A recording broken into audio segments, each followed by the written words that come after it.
Hello, everyone, and welcome to another Into the Terminal. Today, we're going to be talking about Linux firewalls. And so we'll start with a little bit of Firewalld, but then we'll delve into Iptables and nftables. That we will. That we will. We've seen some confusion online about nftables and Iptables and Firewalld and what's what and what goes where and who does what. We're going to try to demystify all of that today. Yeah, so why don't we jump into the terminal That's a and great idea. we can start with a demo of Firewalld, and then in the deeper dive, we'll talk about kind of the backing technologies to it. Right. All right. So, we've done this demo probably 1,000 times with good old HTTPD as the as the guinea pig. Maybe one of these days I'll stand up a database or something instead. But just want to show you that HTTPD is up and running, and we're going to go. This particular environment has a second tab over here, which gives me a client, and I'm just going to kind of show you here. Wow, typing. So there's a host entry that says RHEL is the other machine here. So we're going to try to test whether HTTPD responds, and just as planned, it doesn't. This is eventually going to time out. But if I do it from the local machine here,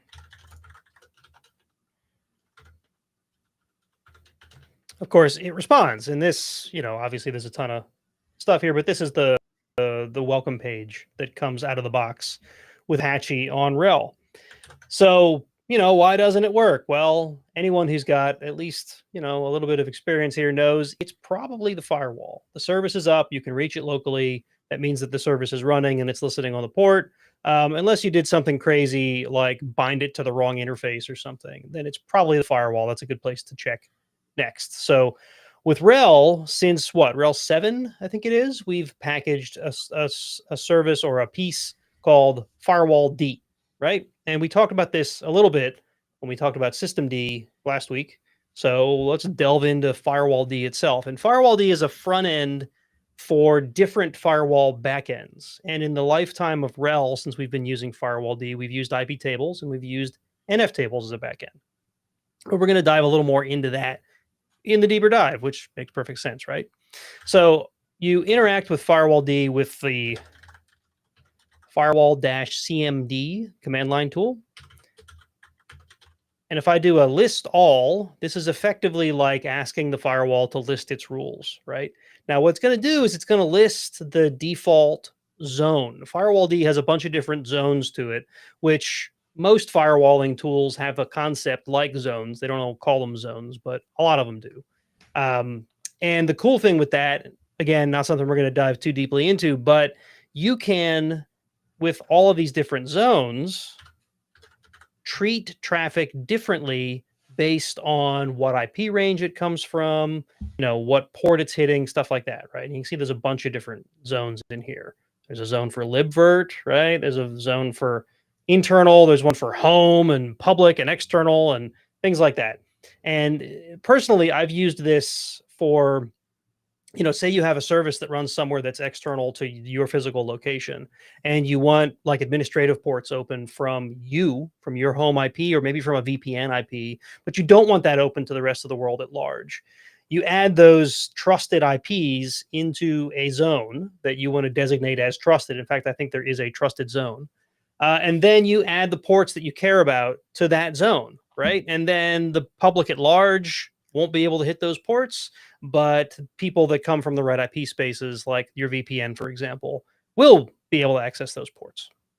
Okay, And so I think that's a really powerful thing. Yeah, and you mentioned that Firewalld fronts some other Linux firewalling technologies. Firewalld was designed around this concept of zone because that's what a lot of other commercial firewalling products use.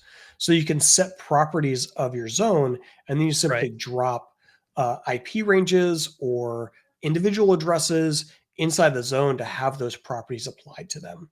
And so Firewalld is designed to be much more compatible or similar to these other firewalling technologies that you may have encountered on enterprise grade networking devices. All right, so we haven't even gotten to the good part yet. I've talked a little bit about sort of how this is laid out and whatnot, but how do we actually add a rule? And luckily, Firewalld makes that pretty simple too. We do firewall CMD, and if we do --add -service. Now, I can add a -- zone to say what zone to add this to, right? This is going to add to the default zone if I do not specify one. In this case, that's fine. It's going to open it to the right group of machines. But if I were, say, add this one to public, but this other one to trusted, then I'd have to specify it with -- zone equals, and then whatever the name of that zone is, right? But I'm not going to do that for this example. And then there's two ways you can add a service. One is if there's a definition already in Firewalld, and they're defined within, I think, Etsy Firewalld. There's XML files in there which define ports to service names. You can just say add service and then equals and then the name of the service, right? HTTPD. It already knows what ports HTTPD needs to listen on, 80 and 443. So if your web service or whatever is running on ports other than 80 and 443, it's not smart enough to go like read your Apache config and tell, what ports it's supposed to listen on. So for that, you would do a -- port equals. You wouldn't do it with the add service. I'm just giving you this as an example. And then you'd specify it numerically, like 80/TCP or UDP, right? If it's a UDP port. But we're just going to do it with the add service. And if I just hit enter here, it's going to add it to the running firewall set, right? Oh, I think it's just HTTP. Sorry. When it says success, now if I did an Iptables, sorry, I'm getting ahead of myself. Firewall CMD list all again. Now in the default zone, you see we have a services called HTTP added to the default rule set. Now, if I were to reload Firewalld or if I were to restart the server, that would go away. The way to fix that is instead of just doing the add service, you add a -- permanent. And this will add it to the permanent rule set. Now, a quicker way to do this is if you're sure you know what you're adding, right? You add it with the -- permanent, and then you reload the firewall, and then the rule set comes into play. The thing you need to be careful with there is if you're making firewall rule changes and you aren't certain, absolutely certain, that they're not going to lock you out of the machine, you'll probably want to do them without the -- permanent to make sure you get the desired effect. Because absolute worst case scenario, all you have to do is either somehow reload the firewall or reboot the server, and it'll come back up in the rule set that is permanent, which hopefully doesn't include whatever change locked you out of the machine. So just keep that in mind. Whenever you're firewalling, this is something you need to be aware of, right? It's the whole reason that larger network gear has the ability to let you add things that do not write to a permanent rule set immediately, right? And that's exactly what Firewalld is doing here. Okay. Nate, let's both pretend that we've never been remotely administering a machine and locked ourselves out of it. That when is a 5-minute maintenance turns into a 30-minute car ride. Yeah, that's never once happened to either of us ever. Never once. Never once. Okay. All right. So now that it's added, we can actually go try it out, right? So let's go back over to my client and let's try the same curl again. And there we go. Now we have it working. Ta-da! I am a firewall genius. All right. So that concludes the critical path.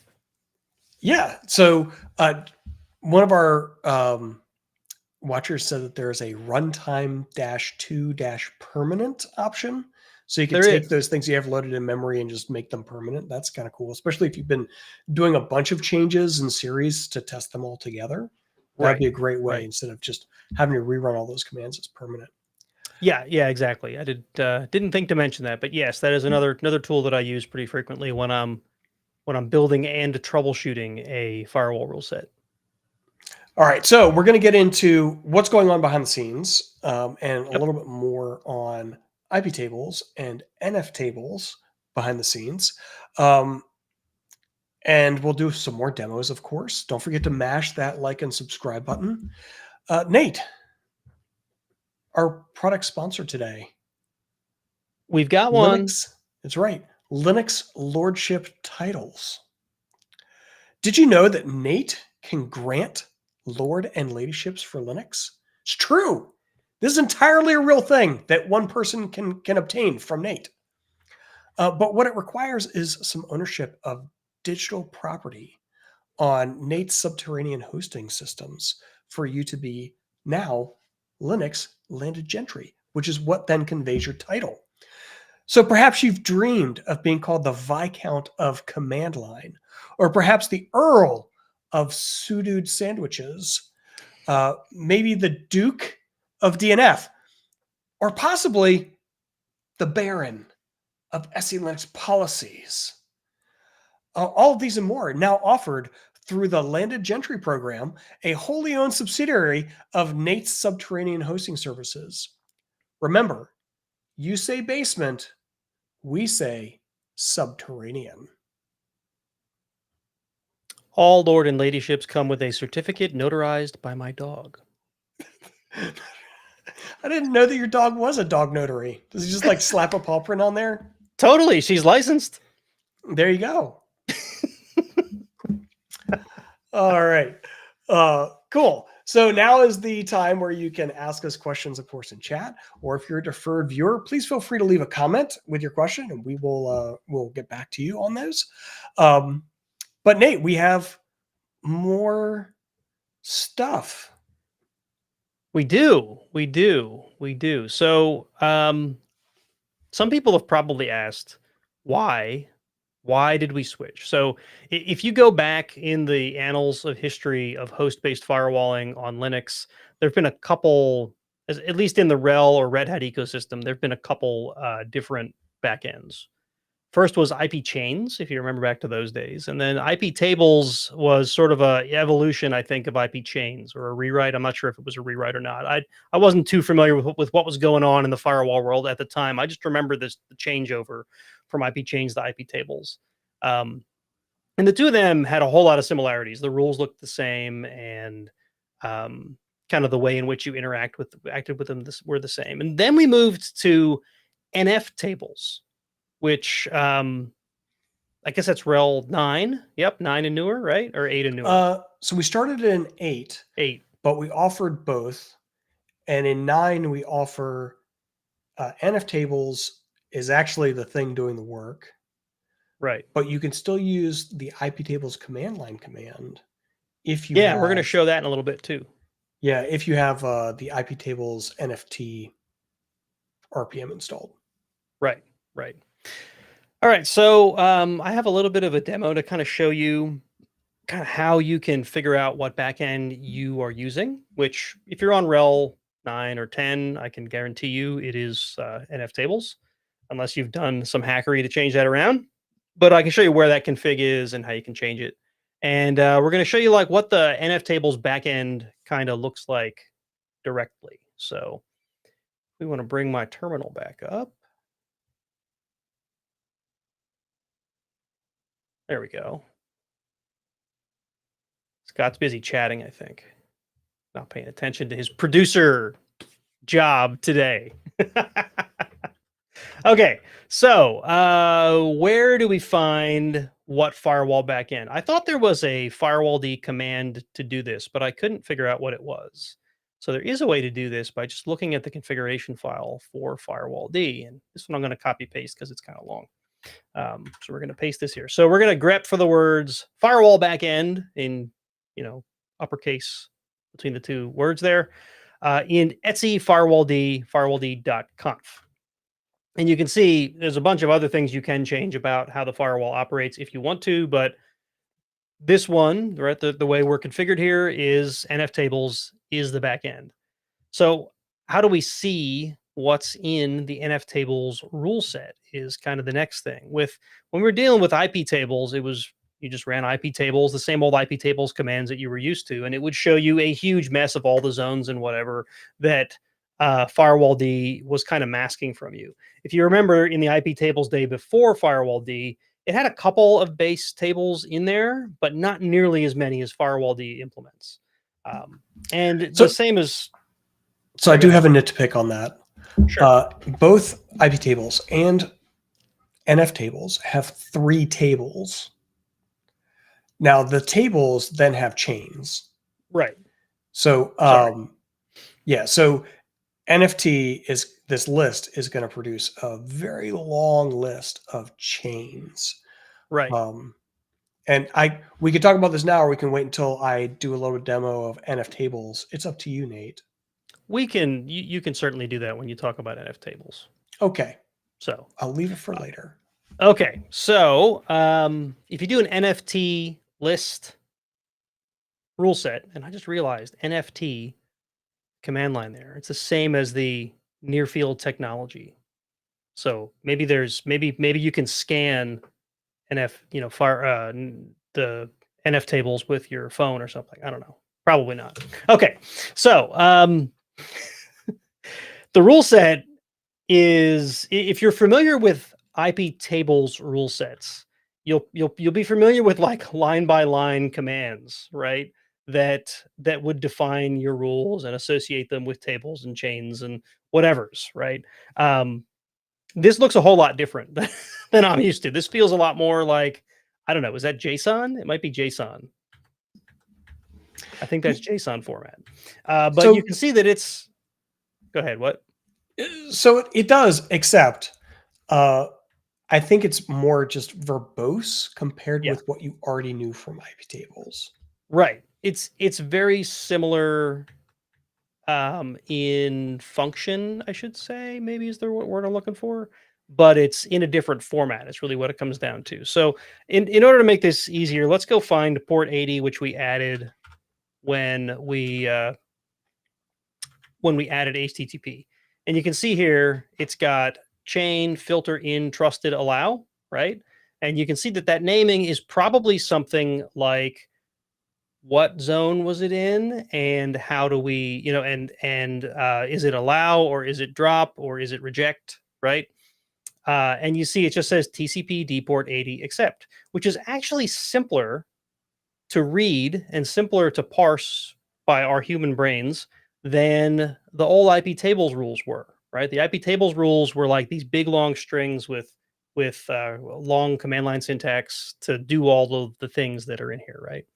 Whereas this feels easier to read, in my opinion. I don't know. I was pretty familiar with Iptables rules, and this still feels like it's a step forward, right? But you can see there's a whole bunch of other things in here, and I'm not about to try to walk you through and tell you what each and every one of these lines are doing. But these are all different rules that are baked in automatically, either from the NF tables out of the box or that Firewalld created for you in order to make all of its zones and whatnot work. So you could certainly delve in there. NFT, what rules list was it called? It list rule set. So Yeah. So that's created to combine with Firewall D, because as Nate pointed out, there's the zone name in there of trusted. right, So that's the tie-in. I think if you looked at another Linux box, its nftables would probably have a different set of changes they use. right. And we can get a little bit more into this when we talk more about nftables in a few minutes. All right. So yeah, I think that's all I had for as far as the NF tables back end. See, it looks like we have our. Do we have any questions first? I see someone asking about my T-shirt in the chat. Sorry, I don't think you can buy this anymore. All right. No, I think we're good to move on. Cool. All right, so I've talked a bunch about Iptables, and we talked a bunch about how Iptables is essentially no more. But is it, right? If I type Iptables, right? Look at that. It actually, hey, look, Iptables version 1.8.11. It's totally still here, but I didn't specify a command. But notice this right here that says nf_tables. That's because there's a package installed on here that essentially lets us translate Iptables rules or Iptables commands into NF tables, right? So if we do an ls, so first, where does the Iptables command exist? Wow, I can't type today. Oh, not Iptables rules. I want Iptables. You see it's user spin Iptables.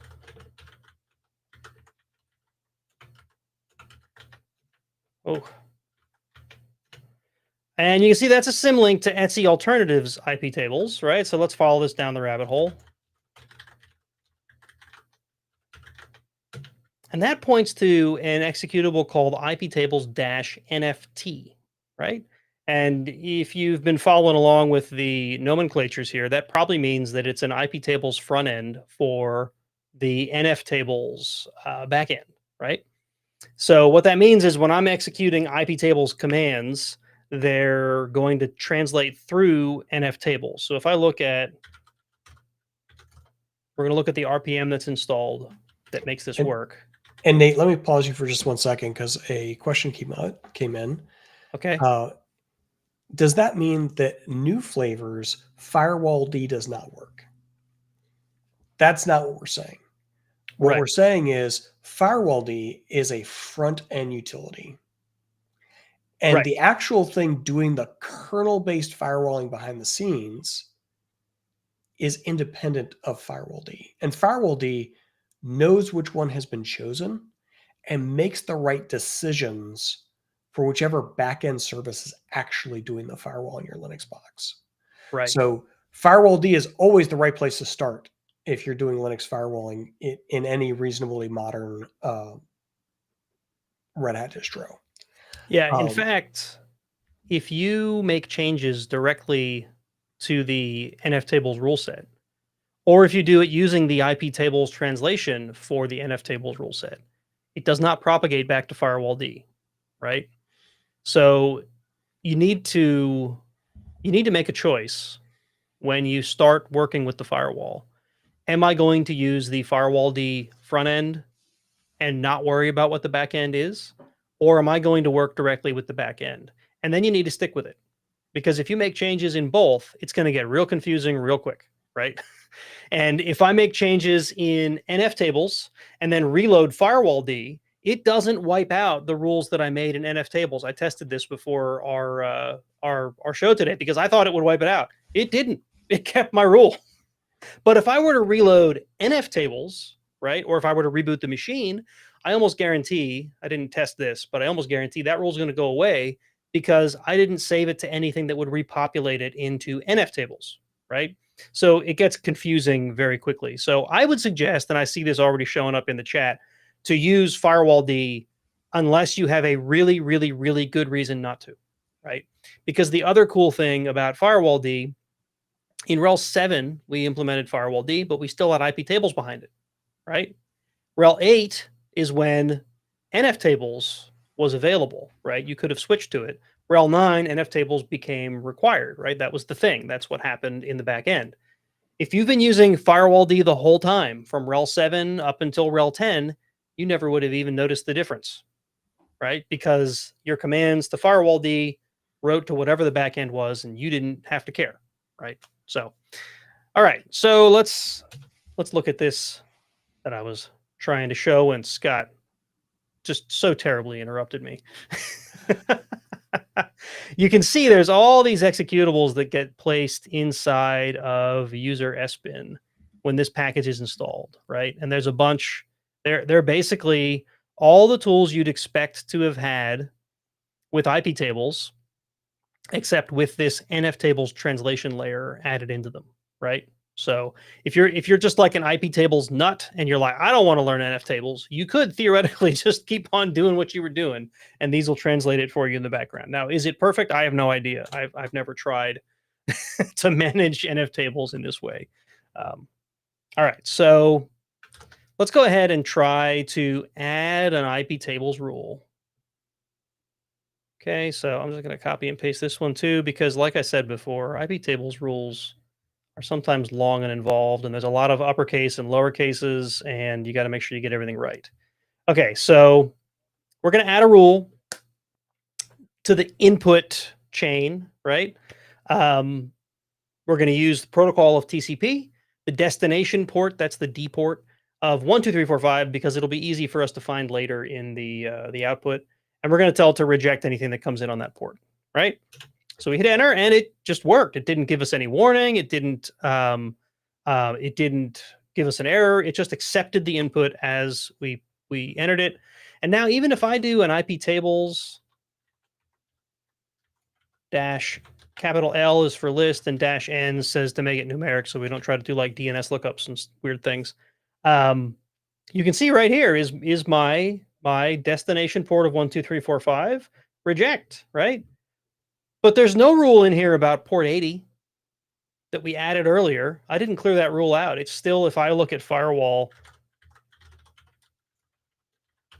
it should still be in this list here, right? There's port HTTP. There's for the HTTP service, which should imply port 80. But the Iptables list doesn't tell me that port 80 is here, right? So this is where things start to break down if you're trying to manage your firewall in different ways. So I took a Firewalld system that I had set up using Firewalld that's using nftables in the back end, and I tried to use Iptables commands to add a service or add a port or add a rule, and you can tell already that things are starting to get out of sync. But if I look at the nftables rule set, so nft what was it, list rule set, and we'll put that through less again, and we're going to search for that port that I put in there.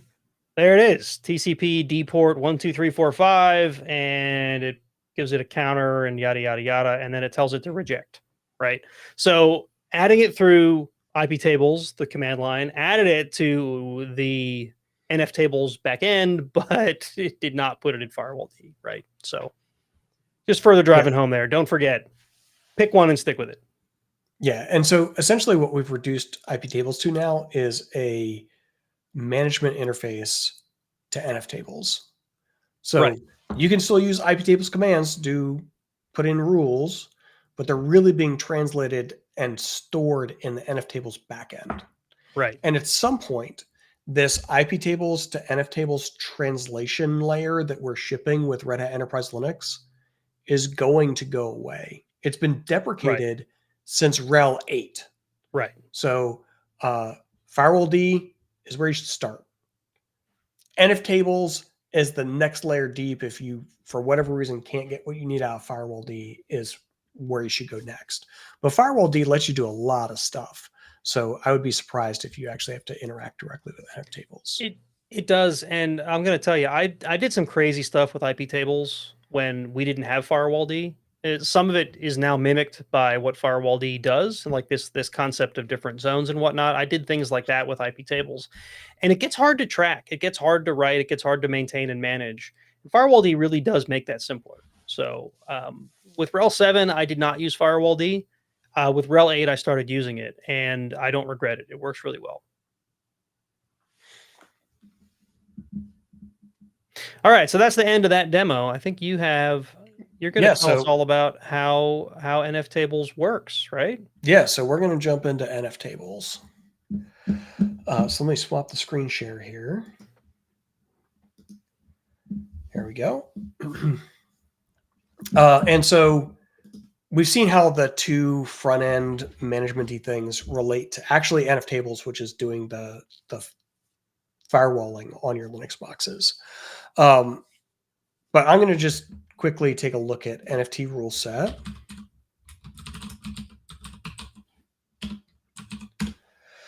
All right. And so I mentioned earlier that there were 3 tables in Iptables and nftables. And then there's a bunch of chains that contain your rules. And so we can see those here in the chain names. So the chains start with the table to which they belong. So there's the mangle table, there's the nat table, and then up here is one that's the filter table. And so those 3 different tables are for doing different things. The filter table is probably what we most classically think of as firewalling, right? We're going to put rules in the filter table that are going to filter the traffic that is permitted to enter or leave my machine, right? So inside the filter table, we'll see chains for input, right? Things coming to my machine. We'll see chains for things outputting from my machine, things leaving my machine. So that's what filter table does. It filters the traffic. Nat table is network address translation. So this is how we handle things like the private IP spaces and other adjustments that we now use in modern networking for how we organize networks. So in network address translation table, there's pre-routing chains and post-routing chains. So what happens is we receive a packet, and then we have to address it to someone internal to our private network space, or maybe it's a packet leaving our network and we need to remove the private network space and instead put the publicly facing IP address in it so people know how to send traffic back to us instead of using one of our unroutable private IPs. And so you receive the packet and you look at it and you go, okay, is this related to a connection that I'm network address translating? If so, then I may need to adjust its components so I get it to the right place. Right? And that kind of decision takes place in the pre-routing chain. Post-routing is, okay, I've made the decision that it needs to be routed somewhere, but is there anything I need to do before it leaves my machine to go where it's going that I need to adjust in the packet contents? So network address translation table and the pre-routing and post-routing rules are for getting traffic in and out of a network, essentially. If I recall, you had to mess with the pre and post if you were doing things like port forwarding that changed the external to internal port, right? So if you're running NAT, you have a machine behind the NAT that you want to make externally available, but the ports are different, right? Like you want, I don't know, port 80 externally to go to 8080 internally. It's been a while since I've done this, but if I recall, I had to mess around with the pre and post, or maybe one or the other, to make that happen. Yeah, exactly. And we're not going to get into those details today. Right. Right. But is an example of why? Like, why would you touch those things, right? Right. And so it's like we're manipulating the contents of the packets Right. to make sure that it's able to smoothly enter and leave. We're keeping track of the packets in the table as well so that we know when we get a response back that it's not really for this machine, it's for some other machine that we need to jimmy around in the packet header for. So that's NAT. The third table is mangle table. And mangle table lets you just like change random things in the packet. So you can adjust where it's from, what interface, what port, like all kinds of things. But it's not tied to a specific mechanism like network address translation. And it's much more seldom used than either of the other two tables. All right. So that's a little bit on the tables, but let's take a look at some of these rules.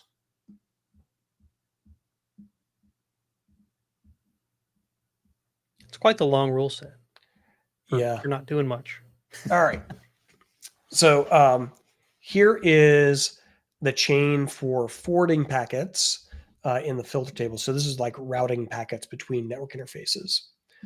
All right. So what we're looking at here is if the input interface name is ENS4, right? So if it's coming in on our fourth Ethernet card, and our output interface name is also ENS4, then we're going to jump to this chain.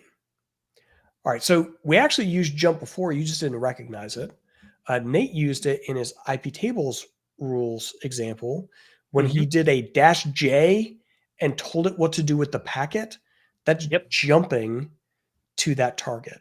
And essentially, rules and firewalls are a list, and we're going to check them all in series until we find a match. And when we find a match, it tells us what to do. And a jump means we're going to stop checking and we're going to go over here and do something different. So this is what allows us to leave the list of rules to go and execute something different. Here, we're actually going to look at another chain of rules. So we're going to leave this chain and go over to filter FWD trusted and start at rule number 1 there to see if there's a match and then do what it tells us to do. I once had a Linux-based firewall that I was asked to import a tremendously large list of IPs that we wanted to block. I forget what the purpose was. It was like bad IPs from China or something like that, right? And I started off by trying to do it the way you'd expect to do it. I just took all the IPs and I made rules that said each IP, if it's this IP, send it to reject or send it to drop or whichever I was doing.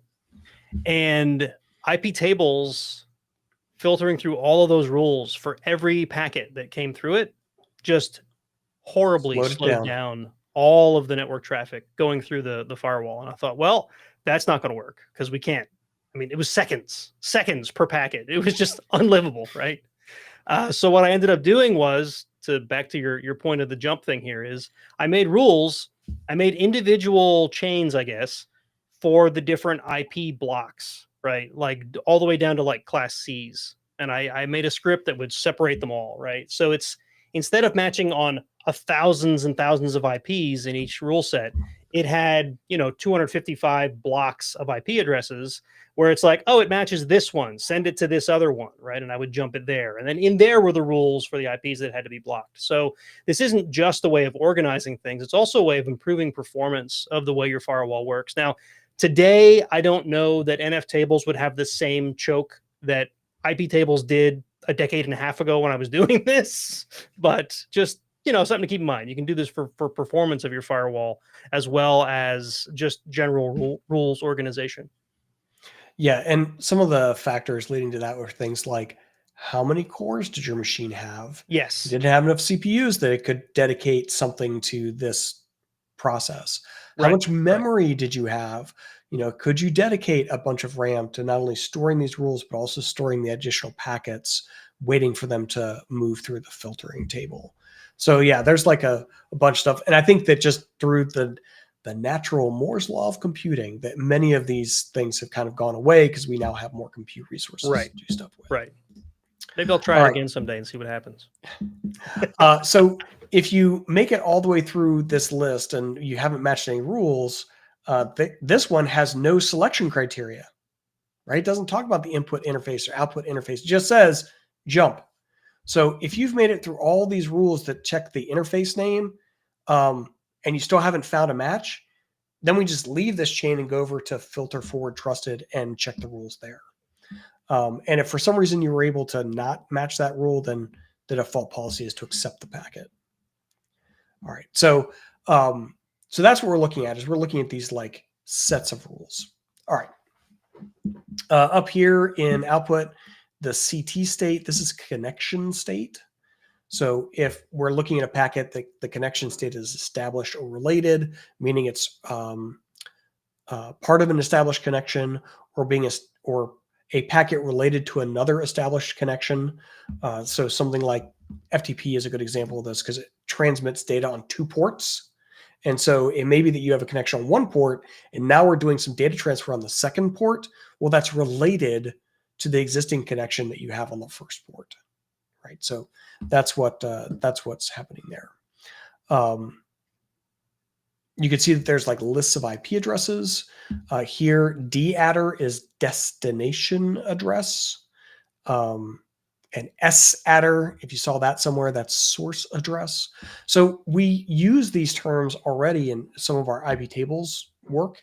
If you've been in the industry for a bit, you just haven't seen them written this way, right? Right. For Iptables, it was just state.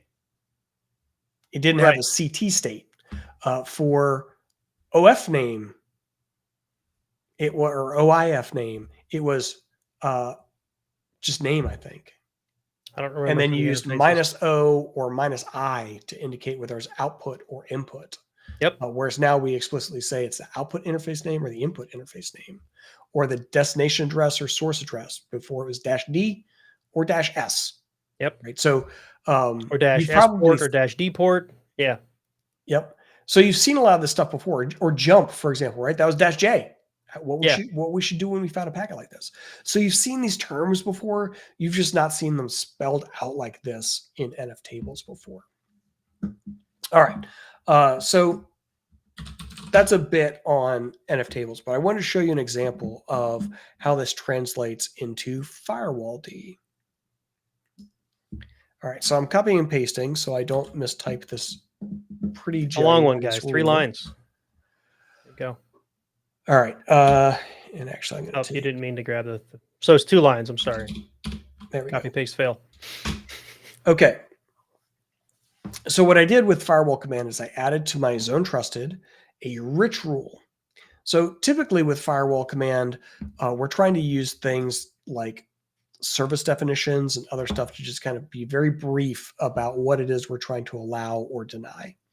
But this one, I had to put in more context, and so much more context that I needed to specify it using firewall language instead of the firewall D built-in features.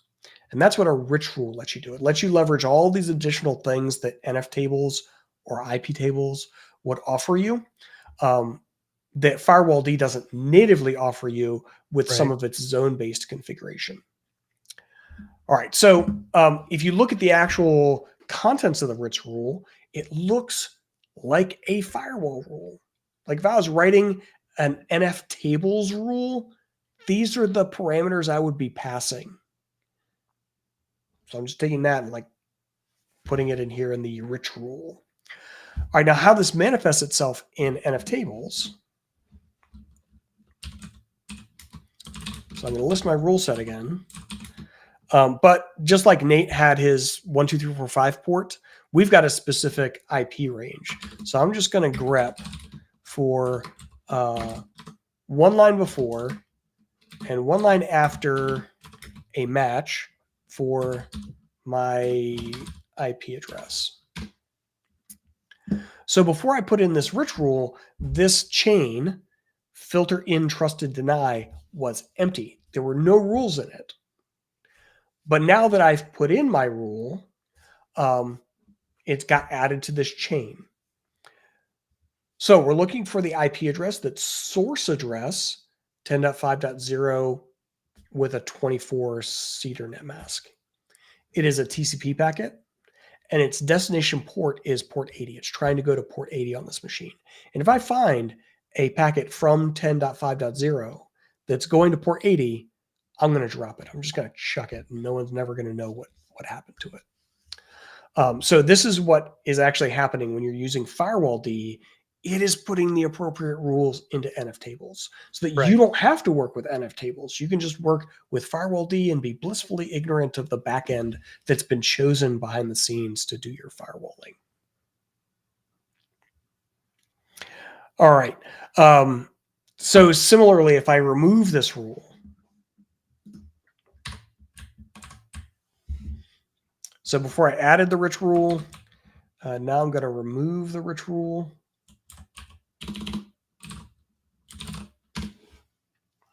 Right? Removed it from the firewall. And now if I do the same Iptables, I'm sorry, and NFT list rule set, and I'm going to look for in trusted. Oops, let's pipe that to less.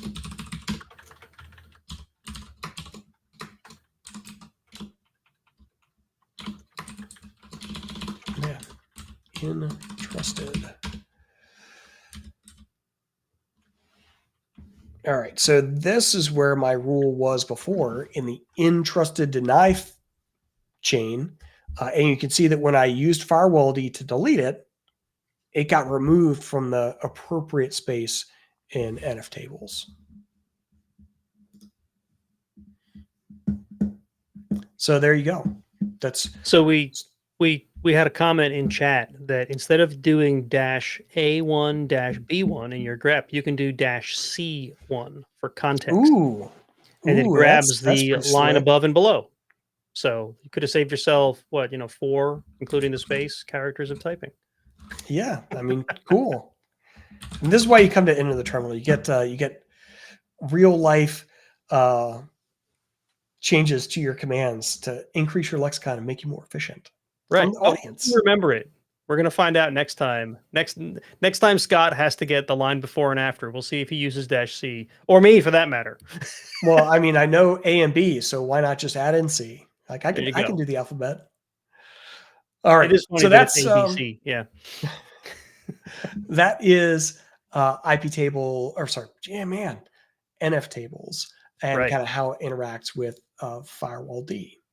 So Nate, But we've are we got going to do something else? We've got one more demo, and this is for folks who are just like, I managed IP tables through a flat text file, and I want to keep doing that.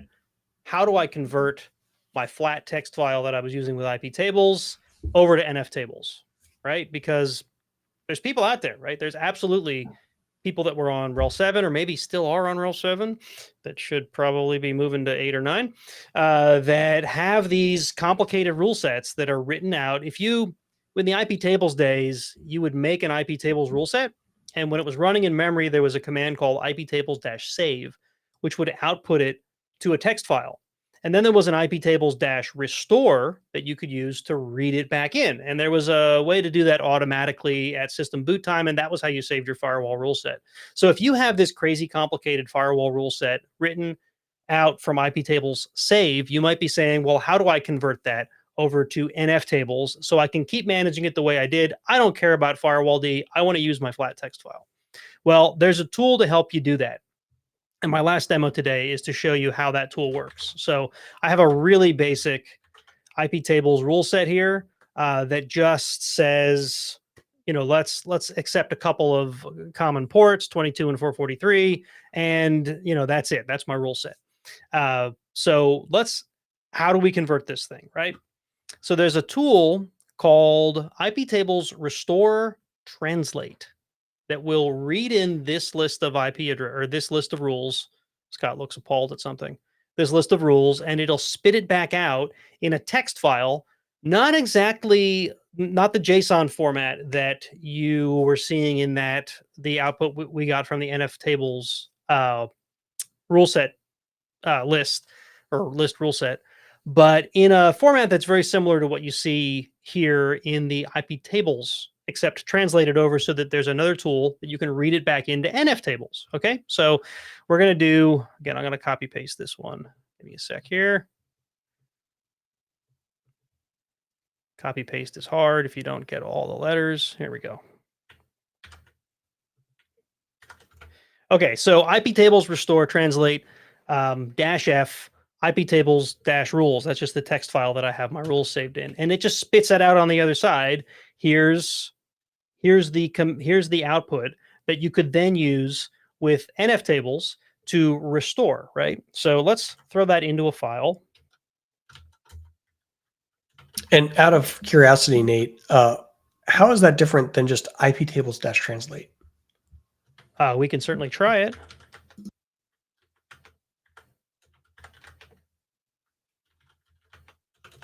Is it use -f? I didn't look up the syntax for this one. I think so. Tables. See, now we're going off script with like 5 minutes to spare. I think it's just -f. Is it -f the same way? Well, let's just try it. I'm going to secretly tell you something that's super secret. They're written by the same guy. Well, no. Okay. I'll stop. Anyway, iptables translate also exists. The tool I found while researching this was iptables restore translate. So here we are. All right, so we made the file, and now we have this nft rules file. And to read it back into nftables, we just do nft -f and then the file name. Right, and that read it back in. Now we should be able to do the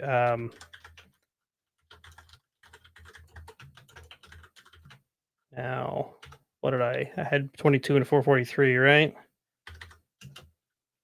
There we go. So here's at least some evidence. See, there's my old port 1, 2, 3, 4, 5. But here's the other rules that we just added via that conversion of converting the old rule set into the nftables rule set. So you can see that would be a way to get this done, right? And then I didn't look into what the mechanism for nftables is to then save this rule set so it comes back at reboot time. But that's a thing you'd want to do next, right? Once you restore that, then you're going to want to save it out in whatever the native way that nftables lets you, save and restore those rule sets. Because again, this would be for someone who's elected not to use Firewalld, right? So you'd have to do the native nftables way to get this done. And that is that, I think. Any questions come up? I didn't. No, but I have a clarification. So, okay. Iptables restore translate takes a file. Iptables translate actually is what translates the rules. So you would have to type your rule and it would output an nftable rule. So I think that Iptables restore translate takes your file and then actually runs Iptables translate behind the scenes to actually do that conversion for you. Right, which actually kind of makes sense because Iptables restore was the tool that would take a flat file and turn it into your rule set. So restore translate says let's take your file and restore it into a translation. Yeah. So and makes sense. Your file for nftables is etsy nftables.conf.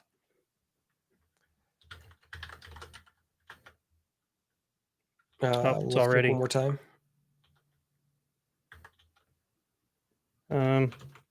It's probably like we'll do main. Oh, let's go off script again here, Scott. I know this is what happens. I bet main.nft is what we're looking for. Yeah, looks like it. There you go. So basically, well, I don't know. That's a lot shorter than. Well, this may assume that you're not doing the Firewalld stuff. When Firewalld comes up, it probably adds all that other stuff we saw within the list rule set.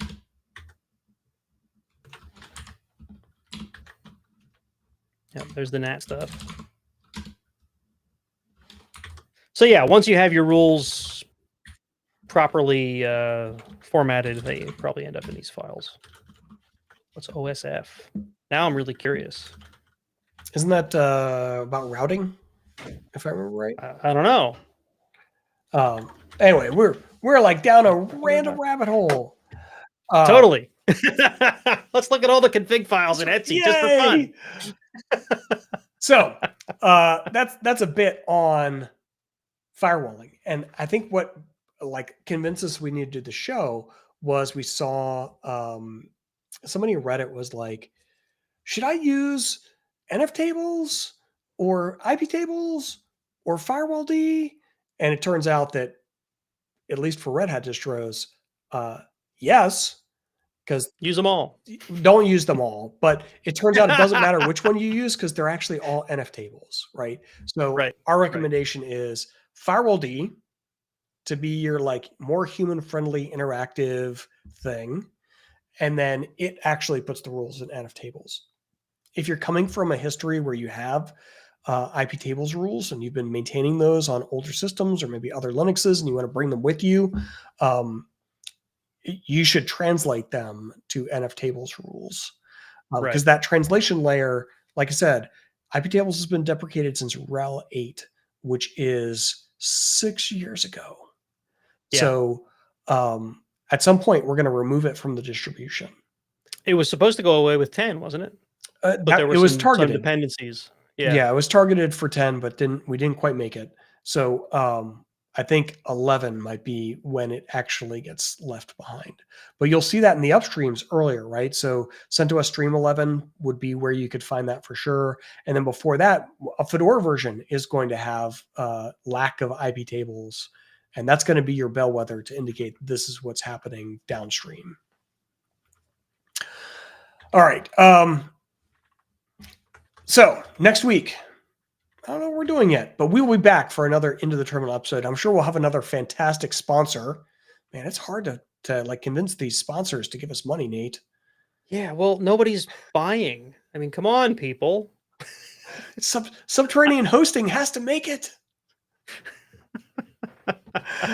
So we'll be doing another Linux command line, something in the terminal next week. Yeah. And I hope you join us there. And until then, thanks everybody for attending. A great audience participation today, by the way. I really appreciated the -C. Excellent tip. So very keep helpful. Coming. All right. See you, everybody. Yep. Have a great one.